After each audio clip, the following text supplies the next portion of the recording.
নিজের বাপের ক্ষেতে কাজ করে মানসিক শান্তি পেয়েছি।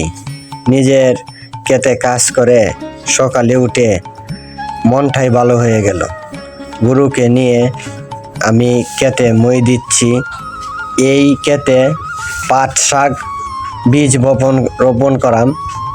বপন করাম। আপনাদের দোয়া চাই যেন ভালো ফলন দেয়।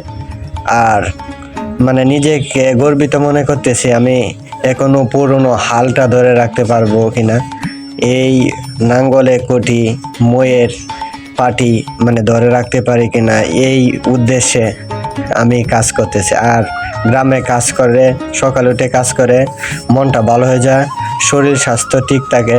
হেলথ ইজ ওয়েলথ, কারণ স্বাস্থ্যই সম্পদ।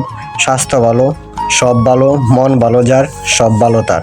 আমার মতো কৃষকের ছেলে হতে চান, গ্রামে ফিরে আসেন।